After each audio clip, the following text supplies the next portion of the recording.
The victims are speaking out again. They're accusing the DOJ of legal violations in handling the file. Epstein's alleged victims are accusing the Department of Justice of legal violations over the state of the release files. I want you to watch this. So, quick update on the Epstein files release. Basically, everything got redacted except for survivor's information. Literally the one thing they had to legally scrub from these files. So, a Jane Doe Epstein survivor was accidentally identified in the latest drop of the Epstein files over the weekend. And now she has reportedly written a letter to the Department of Justice noting that while they violated her privacy, the DOJ and FBI still continued to withhold her own FBI file from her. A reminder, the whole point of the DOJ going through these files was to protect the identities of survivors, not Trump and not other possible perpetrators. Not only did they fail to protect the most vulnerable, it is a slap in the face to instead publish fully redacted pages that presumably protect those who were friends with Epstein and Trump, even going so far as to take down a photo of Trump and Epstein from the files. And others note that the search bar would not work if you typed in Trump. It's just so lame and so predictable, so juvenile. It's not sophisticated. Make it more sophisticated. If this were a Hollywood movie release, what a letdown. Get one of those Razzie Awards. It's just not creative at all, at all. Group of survivors, Jeffrey Epstein accusing the Department of Justice of missteps, including violations of the law, and its partial release of files related to the disgraced financier's abuse of young women and girls. DOJ faced a Friday deadline imposed by Congress to release a massive cache of records gathered during government investigations into the sex offender who died in jail in 2019. Justice officials released thousands of files ranging from investigative documents to grand jury testimony to snapshots taken by Epstein and his friends, but said it would fail to fully release all the files by the deadline.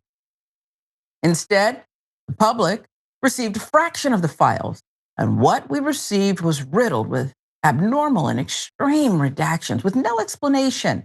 A group of 19 women, including 2 Jane Does, said in a statement released on Monday. At the same time, numerous victim identities were left unredacted, causing real and immediate harm. Now, that statement, released early Monday by attorneys representing the women, also pointed to what they said was missing from the files. Let's get to that. Omissions by either redactions or unreleased pages amounted to a failure, they said. Enormous failure. I mean, just look at it. What kind of BS is this? Why bother? No financial documents were released, the statement said. Grand jury minutes, though approved by a federal judge for release, were fully blacked out.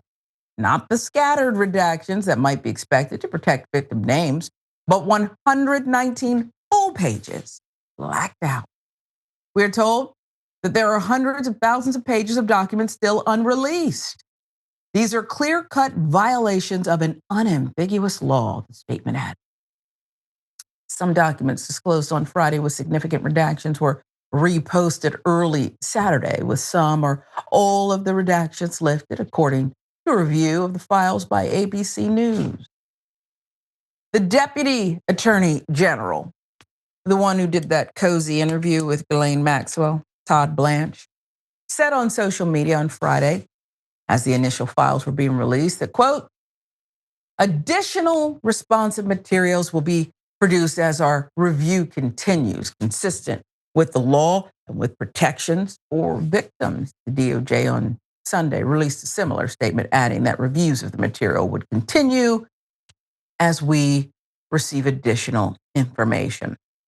Now, some of what he's saying may be valid, but anything he says you have to question and say, this guy is a fraudster who used to have a credible career and now just does the president's bidding, including lying for him and sitting with disgusting sex offenders and then getting their prisons moved, something cozy where they can pet animals and have Uber Eats food brought to them. Statement from the survivors noted that DOJ officials had structured the release of documents in a way that made it difficult or impossible for Epstein alleged victims to find information that may be important to their cases. They said they hadn't been contacted about potential redactions or withholdings prior to the document's release. It's alarming that the United States Department of Justice, the very agency tasked with upholding the law, has violated the law, both by withholding massive quantities of documents and by failing to redact survivor identities, the women's statement said.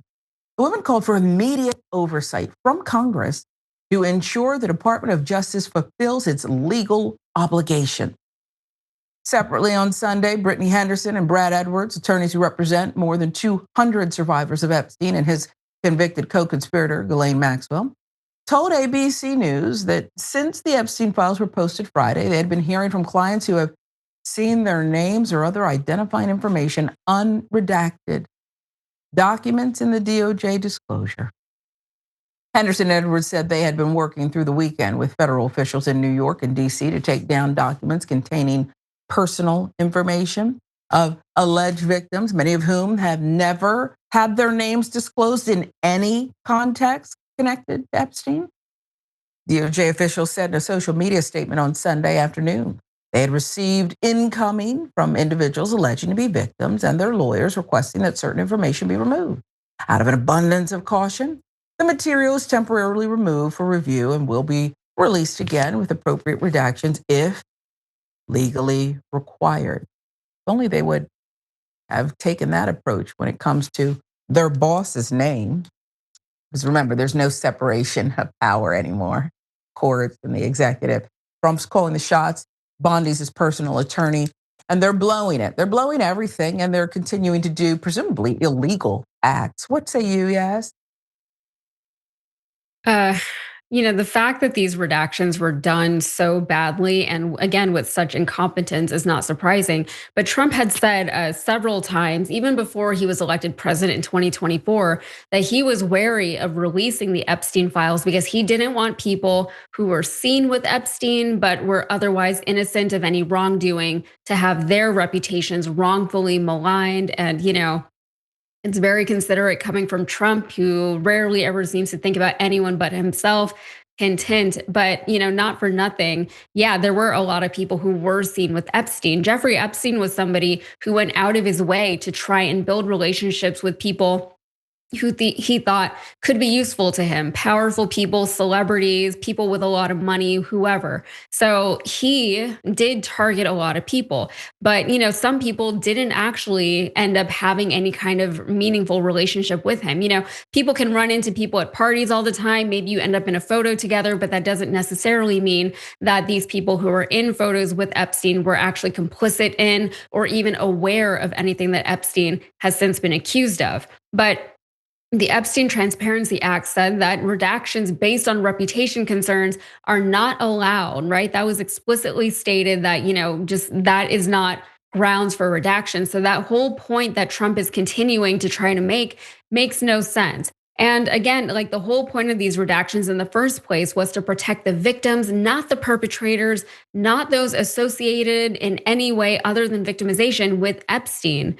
And these victims are already extremely vulnerable, more vulnerable than, people in everyday cases that are similar to this one, just because of the scale of this one. And people only come forward with testimonies like this in many cases on conditions of anonymity because they're fearful for their own safety and for the safety of those that they love, their family members, whoever.